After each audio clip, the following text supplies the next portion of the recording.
What if the Constitution wasn't just a historical document, but a living roadmap where we could revise, refresh, and reclaim?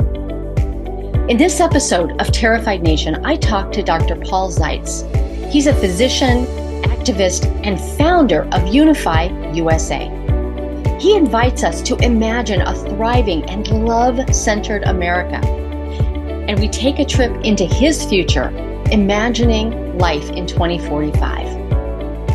And we ask, what did it take to heal ourselves and our democracy? From revolutionary optimism to rewriting the Constitution, Dr. Zeitz shares a bold yet deeply human vision for collective liberation. And if you have ever wondered how to move beyond fear, anger, and despair, this episode is for you.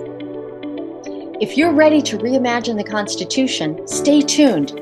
The show is coming up next, or you can listen on your favorite platform. If you've ever felt fear, doubt, or despair about the future of our country, you're not alone. Terrified Nation is a podcast for those ready to face hard truths with open hearts. Hosted by Debilyn Molineaux. Each episode explores how we can move beyond division and build a society rooted in care, courage, and connection. If this resonates with you, hit follow and leave a review on your favorite podcast platform. Now here's your host, Debilyn Molineaux. Welcome back to Terrified Nation. I'm your host, Debilyn Molineaux. We are diving into the big emotions of fear, anger, despair, and learning how to manage them so we don't get stuck in survival mode. We start by asking ourselves, now what? As we interview guests who have gone from being afraid or angry or even hopeless to become advocates for our nation so we might live into the promise of our founders, each one of us dedicating ourselves to a better future. And today we are talking with Dr. Paul Zeitz of Unify USA about his preferred future. Now, this imagining is an antidote to being afraid or angry because it gives us something to hope for. And I do like to start each show with a question that you can think about today while you listen to this interview. Today's question: if you were writing the Constitution today, what would you include, exclude, or modify from the 18th century version we use today? Dr. Paul Zeitz is a physician, epidemiologist, and a tenacious award-winning advocate for global justice and human rights with over 35 years of advocacy experience. And to respond to these challenging times that we're living through, he's written a couple of books. He launched a book and a podcast called Revolutionary Optimism, which is an infectious, contagious, and self-created way of thinking and living on the path of love. Sounds similar to Terrified Nation, doesn't it? And his most recent book is Hit Refresh on the Constitution. He co-founded Unify USA to actualize this work, and I think we're in for a fun interview. Dr. Paul, welcome to the show. Hey, Debilyn, it's a great honor to be here with you. Thanks for inviting me on your show. Well, one reason that I am so excited to have you on Terrified Nation is because you have thought a lot about how people and societies can transform ourselves into a thriving community. And Terrified Nation is part of a research project to imagine a future we actually want for ourselves. Agreed. We are so aligned in this quest to heal ourselves and, as part of that, bring forward collective transformation for our country and the world. And with that American can-do spirit, we just have to get enough people involved and it'll happen, because that's what we do here. Exactly. We don't know when the tipping point is going to be. We don't know if it's we're approaching it. I sense that we're approaching a tipping point.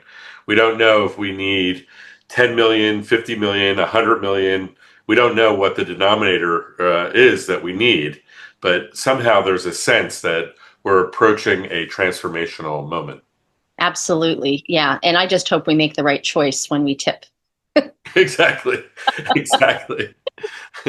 Well, as we get started with this interview today, and just a reminder for folks, we do a personal interview first, so you get to know Paul and what his preferred future is, and then we talk a little bit more about his work. So Paul, as we get started here, I just want to remind you this is about your preferred future, not what you think is likely or probable. So take the guardrails off, take the blinders off. Let's go for what you really want. And to do this, we're going to time travel to look at your future preferred life. We recommend that we go somewhere 2 to 20 years in the future. What sounds right for you? Well, I'm 63, so I hope to make it to 65. Yeah, if I made it to 83, that would be pretty great. I'm hoping to do that. I also sometimes do imagining a future generation. So I have imagined my granddaughter and my grandson, who are in 3 and 5 years old, and I imagine them in 2100. And I imagine them looking back at us and going, thank you for all you've done, because we can be here in a global, peaceful, sustainable community. So in my view, the next 5 years, 10 years is a critical juncture for humanity, for our country, and for the world. We have this opportunity to harness the digital, data, technological revolutions that are underway, and to harness that for the common good. And, well, so I want to just pull you back real quick here. We just need a number. What? We just need a number. What do you mean a number? Somewhere between 2 and 20 years. Which year are you going to go visit? Okay, you want me to be really concrete about that? Okay, absolutely. Let's go 20 years, and I'm like in my final phase. All right. So we are going to go. So it's 2025 now. We're going to go to 2045, and so just sit back for a moment and take a couple of deep breaths. We're getting into our Zoom time machine. We're going to set the dial for 2045. And as we whisk away our way to the future, when you get there, you're going to be yourself in 2025, observing your older, you've revealed 83 years old self and your grandkids and your family. So we are observing yourself in 2083 to find out what your preferred future is. And we're pulling into the 2045 station right now. Here we go. Ding! All right, we're stepping out of our Zoom time machine. And I just want you to take a look around at your life in 2045. And let's start with something really simple. Where are we? I'm by an ocean. Okay. And the waves are rolling in the background. The wind is blowing softly and the sun is shining. It's not too hot. We've gotten a handle on the climate emergency, so we've taken bold transformative action so we have a sustainable environment. My kids are in their adult phase, and hold on. You're getting ahead of me on my next question already. Oh, sorry. That's okay. But where we are is we're on the beach somewhere. And do you have an idea if it's at the Atlantic, the Pacific, some other nation? Like physically, where are you? We can make it the Atlantic Ocean. That's okay. fine. East coast of the Atlantic Ocean. Awesome. And here, let's dive into your kids, because you were starting to go there naturally. What are you most proud of yourself at 83 years old? I have 5 sons, and by 2045, I'll have multiple grandchildren. I have 2 now, but I expect to have more by then. And my children are in loving relationships, and they're living their full lives, and that is my most important project. My wife is by my side, and she's aging healthily, and we're enjoying life and really feeling proud of how we served others, served our children, and created a better future for our family and our collective family. And I just want to point out, you might actually have great-grandchildren by then. Just in case that scares you a little bit. It's possible. I don't know. I'm not, I can't be attached to that right now. Okay. Well, besides my poking fun at you about your family, because wow, I haven't anyway, I had other thoughts going on. So let's walk through a typical day as you're observing your 83-year-old self. How do you spend your time? I take a morning walk with my dog and my wife sometimes on the beach, and I listen to music, I sing and I chant. I live a very deep spiritual life, and I'm hoping in my 80s, I'm planning in my 80s to be able to just fully immerse myself in in a zone of awareness that what I call unified consciousness, basically, where I'm seeing myself as part of a greater whole in most of the moments of the day, and I'm relaxing. I have a sense of inner relaxation, inner peace, and I'm healthy and vibrant. I'm able to get up and get around and travel and do whatever I choose to do, and I'm living a full life. So I hear a lot of, as you were speaking as to like how you spend your day, I was remembering a Ram Dass documentary that I watched about his end days. And I was just picturing you like in a healthier version than he was in this film, because this was shortly before he passed. But he had that kind of peace about him and contentment and immersion in the collective. Yeah. So I just like, if you haven't seen that documentary, you might want to check it out. Yeah, will do, definitely. Yeah. And so we have you spending your day deeply immersed in your spiritual practice and adding to the collective consciousness of the planet, if you will. How will you feel most of the time? I'm hoping that over the next 20 years or so, that our country will have gone through a peaceful revolution and will have transformed our society to embrace all of us as equal, and to base our relationships on human dignity and human thriving and our collective well-being. And so I will be feeling like I played a tiny, small role during my journey on life, and that I have also created a family that will continue that legacy and continue that commitment. And I'm going to be preparing for my next soul adventure and hoping to return in a new form and to enjoy life and to live fully. So I just want to like point out, you slipped into maybe, or I'd like. Just declare it, make it so. Like, this is your future, your preferred future. We have created a thriving environment that your children will continue your legacy. We will have created a thriving United States, a thriving and sustainable global community. We will have reached the vision that humanity has had for thousands of years of living in peace together. All the religious disciplines talk about the idea of love being at the center of our interactions with each other and collectively. I really do live now and will live then in communion with what I call the love force, which is a energy and a connecting force field of possibility and love.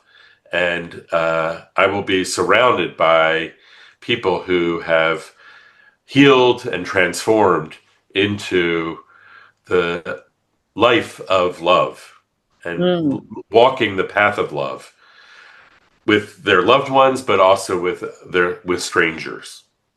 So part of what I want to kind of thank you, by the way, for letting me like just point out like where you were slipping into maybes, and I love that. To make it more declarative. But I also hear in the answer to that question that what you will feel most of the time is love.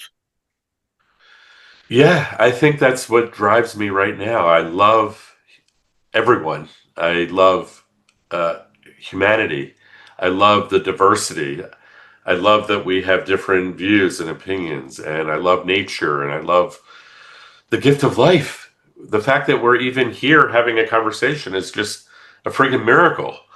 And everything that's going on is part of that reality that is so magical and mystical and mysterious to me.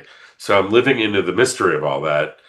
And I will be sharing my insights as I go forward as well. I think I have one more book coming out sometime. I'll have published one more book by 2045 as well about the love force and about my relationship with the love force. Wow. I can't wait to see it. And you're already rolling into the next question a little bit, which is, as you observe your 20-year older self in 2045, what can you identify as your 3 priority values, or you might want to say qualities? That I have personally? Yes, that you observe in your older self. What are the values or qualities in your life? Well, I think love is obviously the center of it, and the opportunity that I will have to be a channel for love and to radiate love and to raise the vibration of love around me. And the value that I'm really centered in at that point and even now is interdependence. This idea that we're actually all interdependent, and that I'm not my experience and my thinking and my journey is what I identify as mine, but it's like a false separation. In reality, we're all interconnected and we're all interdependent. So I'll be really refined and living more purely in that reality. Sometimes now I get caught up out of that, and by then I will have been aiming towards continuity of awareness of interdependence, supported by and fueled by the love force. Mm, that is lovely. Reminds me a little bit of the Thich Nhat Hanh's interbeing work. Yes. About that is kind of the collective consciousness that you're talking about, and then the interconnectedness and interdependence of that develops into this sense of interbeing, and that what happens to you happens to me. And I'm going to throw another Buddhist word in here just because I do, and that is, I also hear great equanimity. In trying to, and the equanimity, for those who don't know that word, is about kind of an inner knowing that everything's going to be okay, or everything is okay, and it will continue to be okay. No matter what's happening in the outside world, there's a sense of it's all okay. Yeah, I think the other thing that I would say is that this is happening for me now, and I think by the time I'm in 2045, I will have realized that inner peace is already here within me, and that I don't have to seek it outwardly.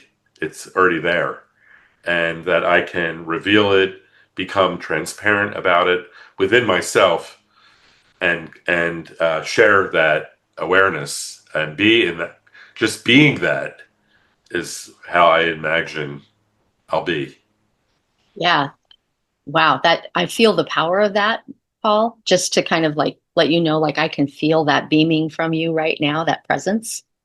And it just is beautiful. So we're in the home stretch here. We have 2 more questions of the official interview. And I want you to think for a minute, as we've created this vision of your future life. You're living oceanside on the Atlantic coast. You have a tremendous legacy with your family, and you're most proud of like how they are as human beings. I'm reading a little bit into what you said, but you're really proud of them as humans. You have a sense of equanimity. You're centering your life around love. That is both the feeling and the value that you have, that you're living by. And so think for a moment, let's expand just a moment to the community in which you're living. And the question here is, what does your community need to include or provide for this future to be possible for you? Well, I think of community as collective community. I mean, it could be the geography that I'm in, or it could be the country that I'm in, or it could be the world that I'm in. Yeah, well, and I think for this to be more concrete and less intellectual and abstract, let's think about what does your local community, as you're living oceanside, what do you need in or nearby or within access to help you live this life you want to live? Well, I need access to what every human needs: food, clothing, shelter, healthcare services, healing services, massage therapy, a trainer to keep me fit. I'll need a community of people to help me maintain an optimized physical being and maintaining, the physical structure wherever I live, and supporting my wife and I as well, because she'll be in her 80s as well. So we'll both need all of that. And so I think that, and also, I'm affected by the broader community values and the broader community ethos. So, so I imagine that I'll be in a community that is committed to interdependence and committed to supporting everyone equally and to seeing everyone as a pure soul and to lift people to their highest selves, no matter what their journey has been or no matter what they're going through in that moment. And there's a collective effort to an intention to be an angel. I call it an angel corps, being surrounded by an angel corps of people that are aiding and supporting and helping each of us be our full self.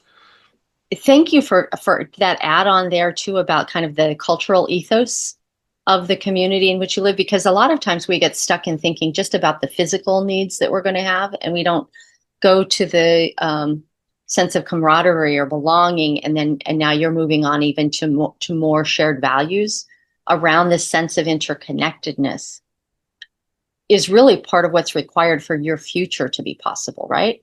That's what I heard. To be optimized, yeah, definitely. Yeah. Yeah, I mean, because I think I've struggled and about the dissonance between my inner awareness or my inner vision or my inner truth, and then I walk out the door and it's like, smashing reality, which is not that. Right. And that has been a challenge that I've had to navigate. So how do I maintain? The dream would be that my family circle and my extended community circle are all aligned in generating possibility, generating a positive future, and living into shared values, as you say. That is really beautiful. And it's actually very similar to people who don't meditate, etc. Like they really want their physical access, access to physical things like food and entertainment, healthy food and entertainment, walkable neighborhoods, etc. And they want communities that are diverse, that people get along, that there's not a lot of fighting. It is just kind of a basic human need that we're helping people touch here at Terrified Nation. Yeah. Yeah. That sense of belonging that we all yearn for. We all yearn for that. So this is the last question. This is where I want you to talk more about your book and about Unify USA. So here it is. Is there anything that you are doing today or that you will do in the near future to influence or co-create that community in which that will support you in 2045? Yeah, I think everything I'm doing is about that. And thank you for eliciting that clarity for me right now. So I have made a commitment to heal my own self and liberate and my heart, and to be a clear channel for wisdom and for the love force, and to deal with the dissonance in our society. And many decades ago, I kind of realized that the Constitution was the organizing framework of our society, and that it was designed as a caste system. It was designed to oppress certain people. So one group of people had power over other groups of people, and the system is designed to maintain that oppression, that elite rule. And 238 years later, it's still operating shockingly effectively. Yeah. And I have understood, I grew up in Philadelphia. And as a young boy, I went every year on a school field trip down to Independence Hall. At that time, the Liberty Bell was inside Independence Hall, and we used to touch it. We used to rub our hands on it. We used to feel the crack. We used to wonder how it got cracked.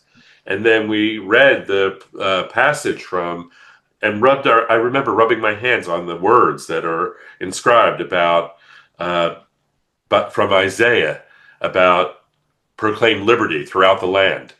Yes. And so my dream is that the American people are going to rise in this moment over the next year, actually, because we're in a democracy emergency right now. And we have this opportunity to rise and heal our nation by transitioning from a dark money driven democracy to a participatory citizen driven democracy. And to do that, we need a refreshed constitution. And that's why I've spent the last several years writing 2 books, and Revolutionary Optimism is really a handbook for living as a love-centered activist. It really goes into deep opportunities for learning and practices about that self-liberation that I talked about, and the alchemy and the chemistry with our collective liberation. And that is what that is about. And me, as a pure thoroughbred revolutionary optimist, having written that book and using the book, I then published this book, Hit Refresh on the U.S. Constitution, a revolutionary roadmap for fulfilling the promise of democracy, which is linked to the work of Unify USA, which is an interpartisan citizens movement to mobilize people right now, right here, to prevent an authoritarian capture of our government, to prevent a civil war, and to prevent entrenched authoritarianism for decades, which is what we're at risk of right now, in my view. So I really have been committed to doing whatever I can as one person, as part of a broader movement of people, and we're in a shared movement. Everything that I'm up to is emerging from the civic renewal movement, and so your work with the Grand Bargain Project and Terrified Nation and all these things are all interrelated from that civic renewal movement that is really powerful right now if we can harness it. Yeah, well, and I want you to drill down just a little bit more and tell people maybe 1 or 2 things that you recommend people do in hit refresh on the U.S. Constitution to give people a little teaser, if you will, of here's something you can do. Yeah, definitely. Please check out unify-usa.org and join the movement. We have a living room conversation guide that's available on the website for any person anywhere to start having a conversation about the Constitution and about the question that you started with, which was, what is your vision for how it could be refreshed? What do we want to keep? What do we want to add on? How do we want to transform it? That conversation actually is already happening according to surveys. The American people are looking at what are our constitutional values. They're discussing it about due process, about checks and balances between the various branches of government. Mm-hmm. People are talking about overreaching executive authority. They're talking about health as a human right. They're talking about positive rights that we should or could include in a refreshed constitution. They're talking about the environment. People are really alarmed about the climate emergency, as they should be. And 100 countries have environmental provisions in their constitutions. We do not. So we're imagining, and I invite people to imagine, what could an environmental Bill of Rights look like? So that's step 1. We are then also inviting people to join state organizing groups, because we know that this is going to be a state by state kind of journey. We're aiming for a national citizens assembly in June of 2026 that will generate and produce a refreshed Citizens Constitution. So any input between now and then is welcomed. And then we'll have to go back to the states to have it ratified through state conventions or state legislatures. So this is a truly big moment of what I call the great constitutional refresh. And it's an invitation for all Americans to roll up your sleeves and co-create, and let's build together the future that we all really are yearning for. Well, this is part of why I so wanted to have you on the podcast today. And I just want to weave in a couple of things here.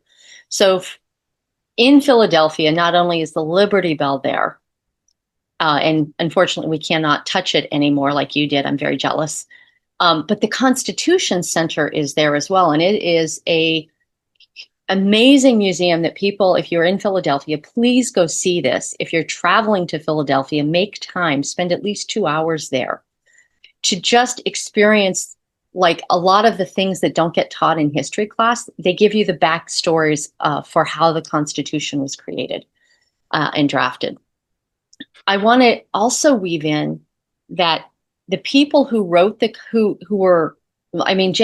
James Madison wrote most of the Constitution, but the group who modified it and did all the haggling to reach the compromise that they reached today lived in a time when the king could take away, or the government in this case could take away property, and people in the South were afraid of being overwhelmed by the voters of the North. And hence we had the 3/5 provision and some things that are property rights based embedded into the Constitution.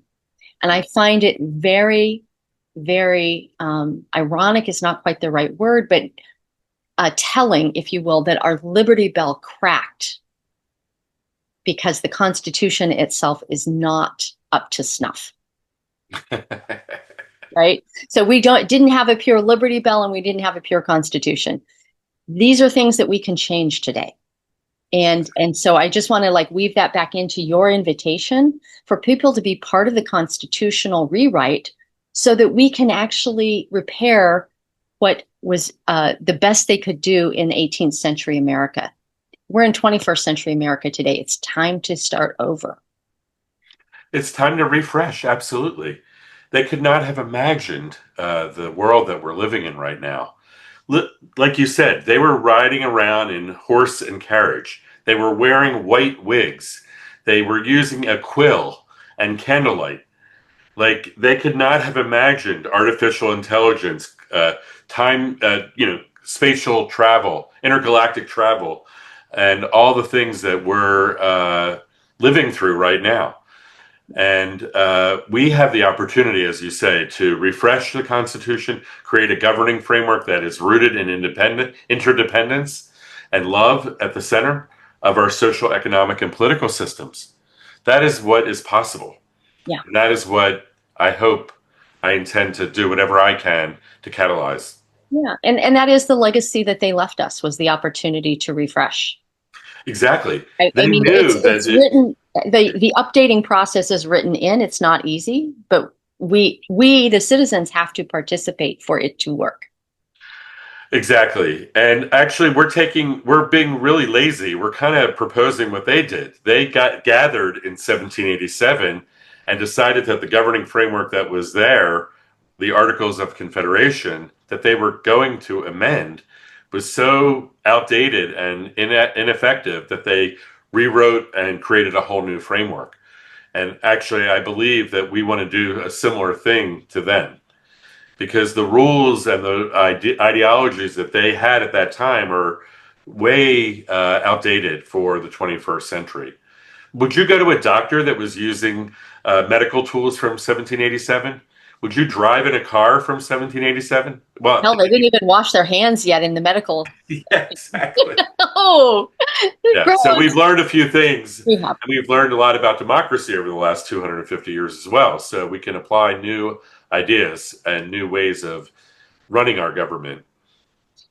Well, thank you so much, Paul. I do want to, we do need to close the interview out right now.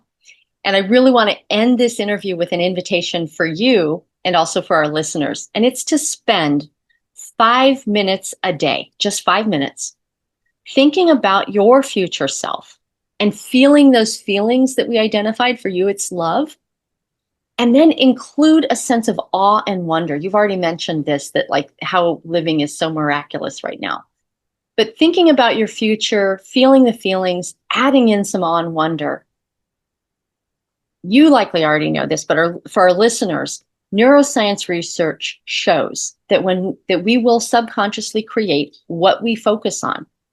Awe and wonder amplifies this impact. So we have a choice. We can like observe what we're thinking. And if we're thinking mostly about dystopian futures, stop it. Drop into the future you want, add on wonder for 5 minutes a day, and you will begin to co-create that future. You're already doing this, Paul. I love the work that you're doing. And there's so many dystopian options out there. Don't fall for them. Make something better. Well said. Yeah, for listeners out there, if you would like to participate in this national research project or take this, use this personal visioning tool yourself, go to americanfuture.us and click on the share your story button. It'll take you right there. So, Paul, thank you again for sharing your preferred future with Terrified Nation and providing Unify USA as your contribution to helping us all get the future we want, because you really are inspiring me to do more. Great. Thank you for all you do, and thanks for your leadership. Let me know how I can support you and any of your listeners in their journey. We'll make sure to include the Unify USA in the show notes and your book so people can order the book. That's a step one. Perfect. Thank you. You're most welcome. In closing today's show, I want to thank you, the listeners, for giving a damn about our nation.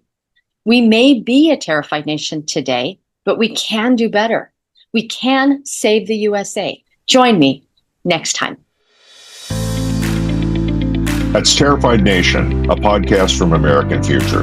If this episode moved you, please help others find it. Leave a review on your favorite podcast platform.